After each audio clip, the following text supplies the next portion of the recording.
हृदयी स्पंदन ठेवून नाती नूतन नित्य गुंफते ती. हो हृदयी स्पंदन ठेवून नाती नूतन नित्य गुंफते ती. अंगणाची किरणे होऊन घरटे स्वर्णिम करते ती. स्मित फुलवून अधरांवरती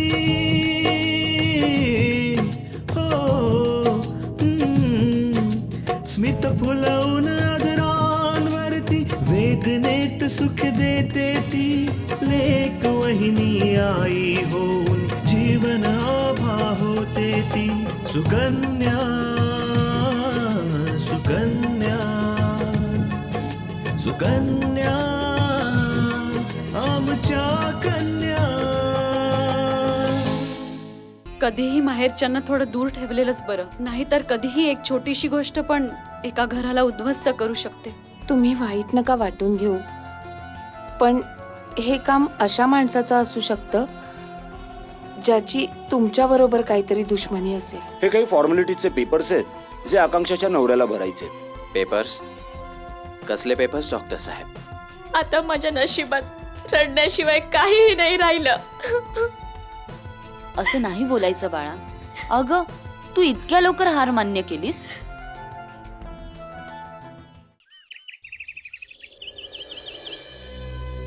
नर्स, आकांक्षाची तब्येत कशी आहे आता? सर्जरीच्या दरम्यान त्यांचं बीपी लो झालंय आणि कंट्रोलमध्ये येत नाहीये.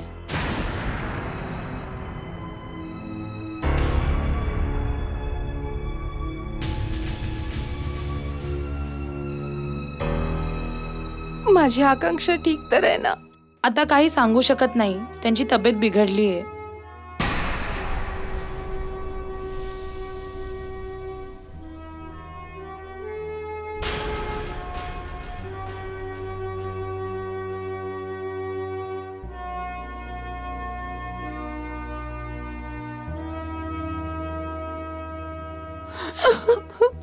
आई आई आई रडू नकोस. तू तू बस इथे. आई डॉक्टर आहेत ना? आकांक्षाला काही नाही होणार आई. आकांक्षा बरी होईल. आई तू प्लीज.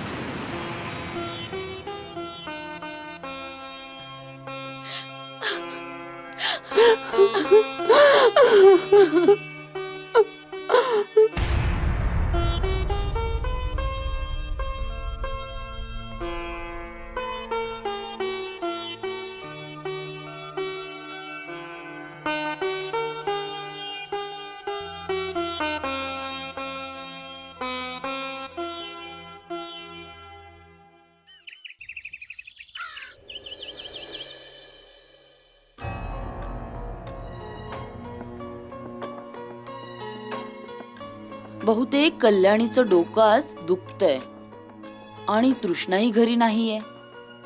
आता कळेल हिला की माझ्या मुलीचा अपमान करून किती मोठी चूक केले हिने.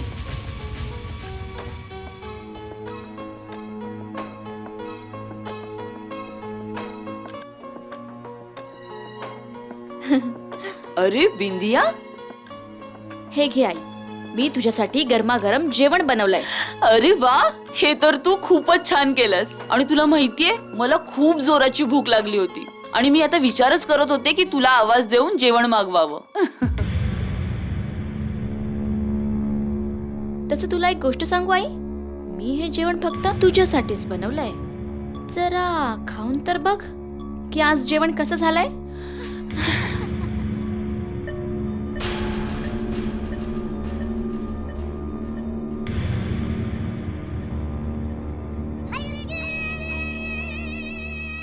अरे वा बिंदिया, तू खरंच खूप छान जेवण बनवलंयस. हो, खूप चव आहे हा तुझ्या हाताला. हा, ज्याच्या त्याच्या नशिबाचा खेळ म्हणावा. कुणाला बसल्या बसल्या आपल्या मुलीच्या हातचं खायला मिळतंय आणि कोणाला आपल्या सुनेच्या हातचं पण खायला मिळत नाही, हो की नाही? तू अगदी बरोबर बोलतेस आई. हा तर सगळा नशिबाचा खेळ म्हणावा. आता जर कोणी स्वतःच्या हातानेच आपल्या नशिबाला दूर करत असेल तर त्याला आपण काय करू शकतो?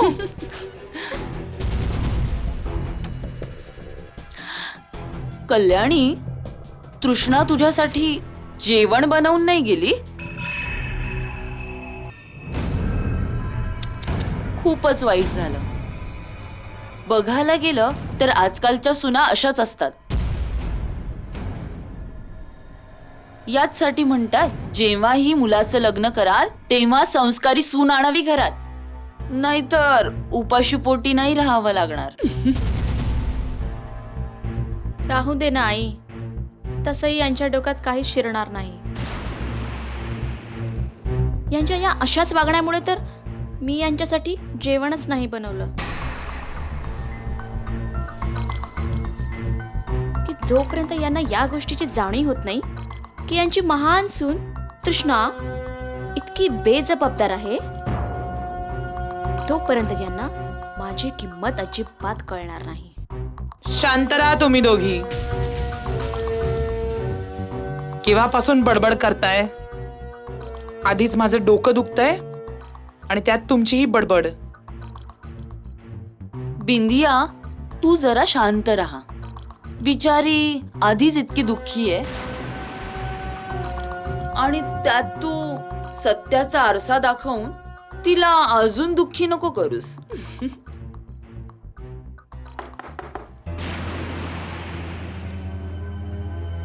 कोण? Madam parcel. पार्सल? कुठून आलंय? अभिजित हॉटेलमधून तृष्णा मॅडमने हे पाठवलंय.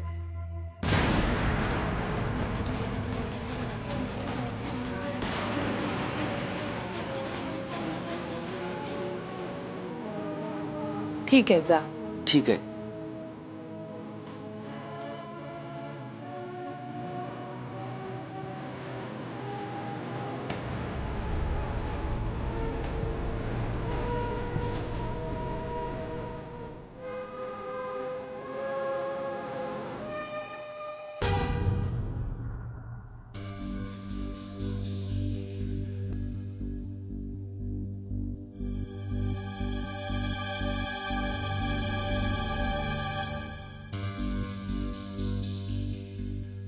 तृष्णाने माझ्यासाठी अभिजित हॉटेलमधून पाठवलंय. वाह.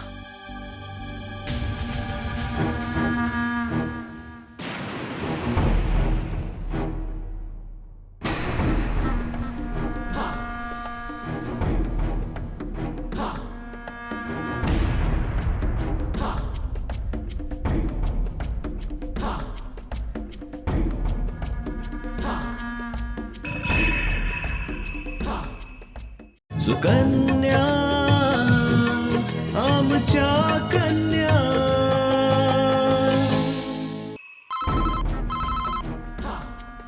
हॅलो.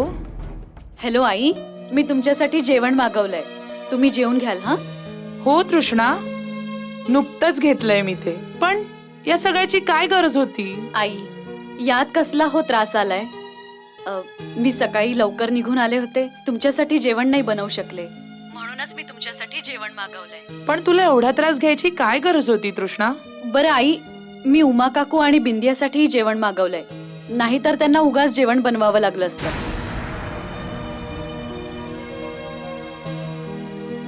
तृष्णा, आकांक्षा कशी आहे? आई, सर्जरी सुरू आहे, अजून थोडा वेळ लागेल. तृष्णा, तू स्वतःची काळजी घे हा. आणि पार्वती ताई आणि दीपक भाऊंची पण काळजी घे हा. हो आई, आता मी फोन ठेवते. ठीक आहे बेटा.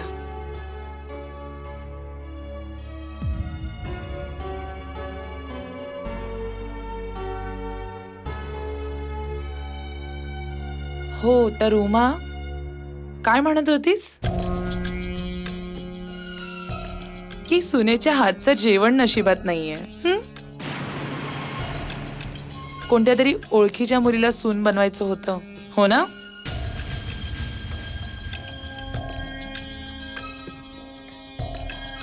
उमा, माझ्या तृष्णासारखी सून शोधूनही सापडणार नाही.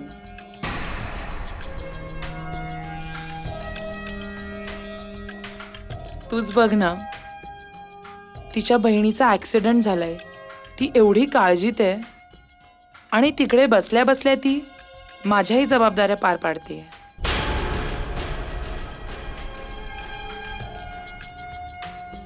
आज ती बिचारी जेवण न बनवता गेली म्हणून माझ्यासाठी जेवण मागवलं.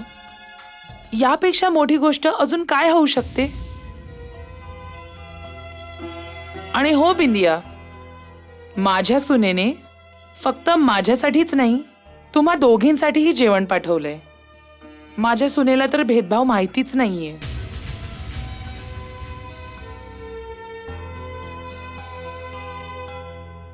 कल्याणी, तुझ्या सुनेला तर फक्त चांगलं राहण्याची सवय आहे, बस. नाहीतर एक मिनिट उमा,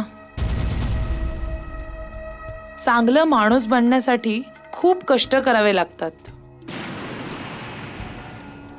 सहनशक्ती असायला हवी, खूप सहन करावं लागतं, तेव्हा जाऊन कुठे एक चांगलं माणूस बनता येतं.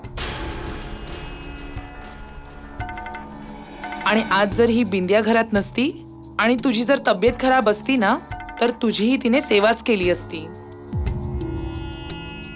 तिने हाही विचार केला नसता की तू त्या बिंदियाची आई आहेस, ज्या बिंदियाने तिच्या संसारात आग लावली.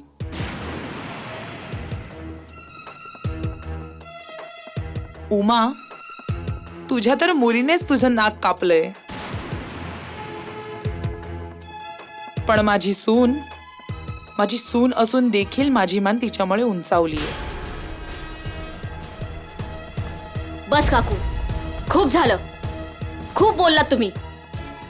तुम्हाला काहीच हक्क नाहीये की तुम्ही आम्हाला हे असं ऐकवाल. हे तर खूपच चांगलं आहे की तुझ्यावर माझा काहीच हक्क नाहीये. जर तू माझ्या घराची सून झाली असतीस तर मी जिवंतपणीच मेले असते.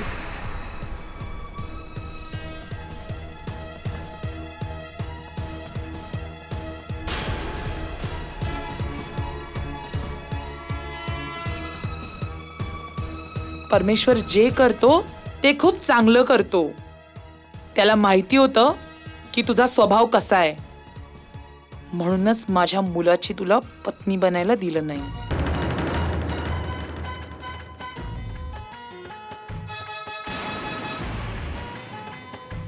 चल आई.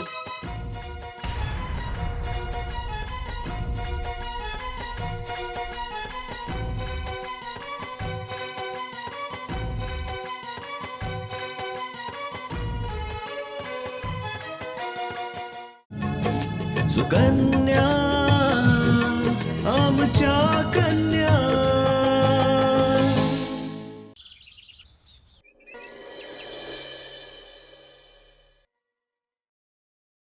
आता तर मलाही काळजी वाटू लागली. किती वेळ झाला, ऑपरेशनला इतका वेळ लागेल असं मला मुळीच वाटलं नव्हतं.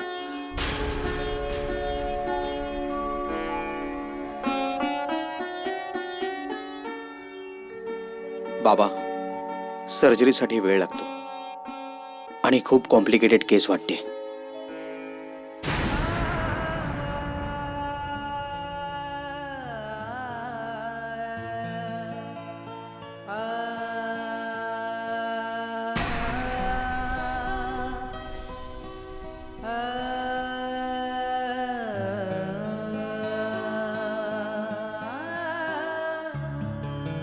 डॉक्टर, आता तुम्हा लोकांना घाबरण्याची काही एक गरज नाहीये. सर्जरी यशस्वी झाली.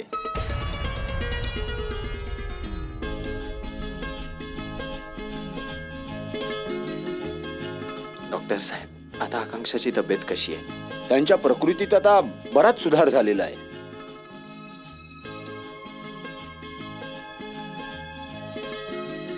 पण तुम्हाला सावध करण्यासाठी मला एक गोष्ट सांगायची आहे.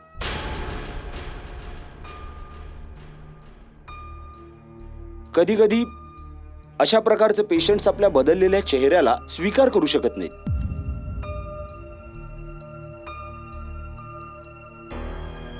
त्यामुळे तुम्हा सगळ्यांना लक्षात ठेवावं लागेल की आकांक्षाला तिच्या बदललेल्या चेहऱ्याबद्दल अशा पद्धतीने सांगितलं पाहिजे की तिला धक्का न लागो.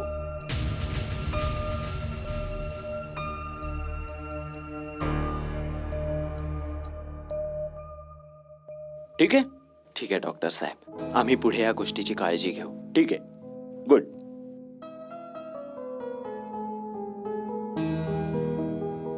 मला तर वाटतंय की आता आकांक्षाला सांगायची काय बी गरज नाही.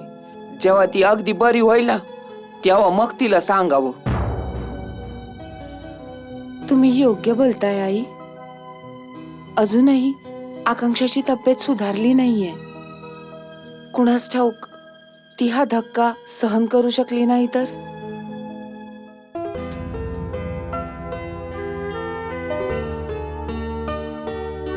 बरोबर बोलतेस पार्वती. आता कुठं जरा मन थाऱ्यावर आलं, नाहीतर कालपासनं 2 घोट पाणी सुद्धा उतरलं नाही. आकांक्षाच्या ऍक्सिडेंटने तर सगळ्यांच्या तोंडचं पाणीच पळवलं. देवी आईची कृपा आहे की सगळं ठीक झालंय. आजी, काकूंना आकांक्षाच्या अपघाताबद्दल कळलंय का? दिनूचा फोन नाही लागत आहे. त्यांना कळवण्यासाठी माणूस पाठवलाय.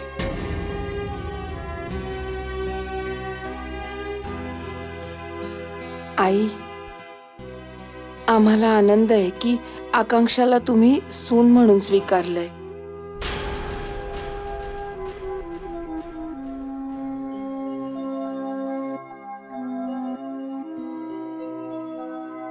तिने फोन करून आम्हाला कळवलं होतं. खूप आनंदात होती ती. खरं सांगू पार्वती, तर आता आकांक्षात आणि आमच्यात काय बी गैरसमज नाही. तिनं तिच्या समजूतदारपणानं आणि वागणुकीनं समद विटवलंय. आता आमच्या मनात तिच्याबद्दल काय बी वाईट नाहीये. आकांक्षा लई गुणाची पोर आहे. स्तुती तर अशी करतायत जसं काही आकांक्षा व्यतिरिक्त कोणी नाहीच आहे इथे. मी किती सेवा केली ह्यांची, किती काळजी घेतली, पण नाही, त्याची तर त्यांना किंमतच नाहीये. आजी, आमची पूजा पण खूप चांगली आहे. ती आमची खूप काळजी घ्यायची. मला विश्वास आहे की तुमच्याकडे आल्यावर ती तुमची पण खूप काळजी घेत असणार. होय होय, पूजा तशी लई नियक आहे, पण थोडं पोरकट पण आहे. पण काय दिवसांनी जाईल तो बी. आजी, माझं बाबांशी बोलणं झालंय. मी त्यांना वहिनीबद्दल सांगितलंय. ते इथे यायला निघाले आहेत.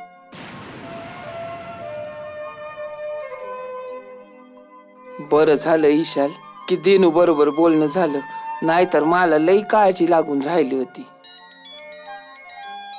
आईंचा फोन. हॅलो तृष्णा, आकांक्षा कशी आहे? आई, आकांक्षाची सर्जरी झालीये आणि तिच्या तब्येतीत पहिलेपेक्षा बरीच सुधारणा झालीये. तू स्वतःची काळजी घे हा. आणि तृष्णा, मला सांग, आता पार्वतीताई बऱ्या आहेत ना? हो, आई पण बरी आहे. तू इथली अजिबात काळजी करू नकोस तृष्णा. नाही नाही आई, आम्ही लवकरच परत येऊ. तसंही संध्याकाळ झाल्यावर इथे सगळ्यांना थांबायची परवानगी नाहीये. ठीक आहे बेटा. हो आई.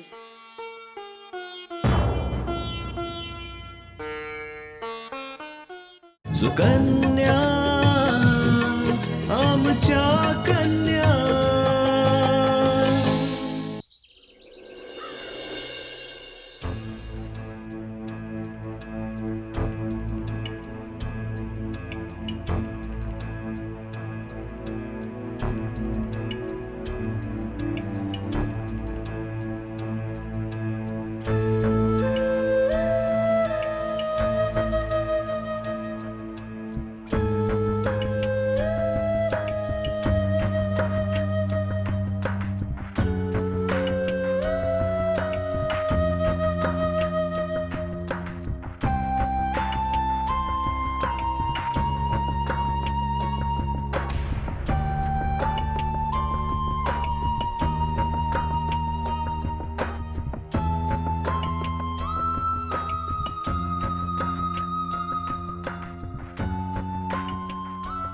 आकांक्षा, तू तर मला घाबरवलेलंस.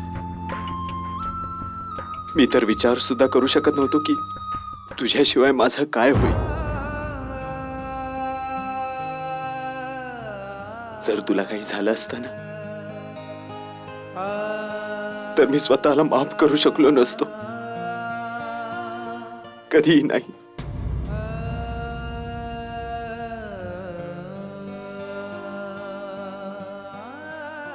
आकांक्षा,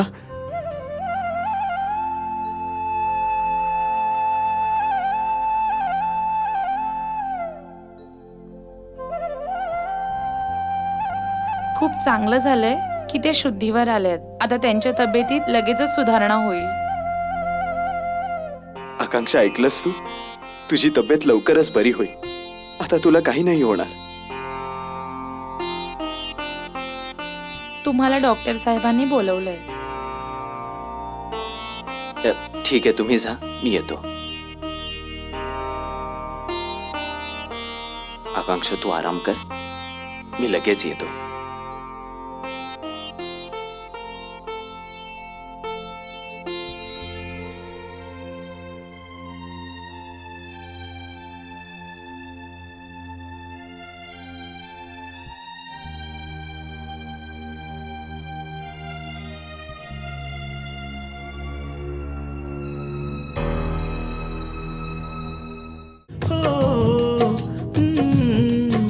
स्मित फुलवून आदरांवरती वेदनेत सुख देते ती लेक वहिनी आई होऊन जीवन आभा होते ती सुकन्या सुकन्या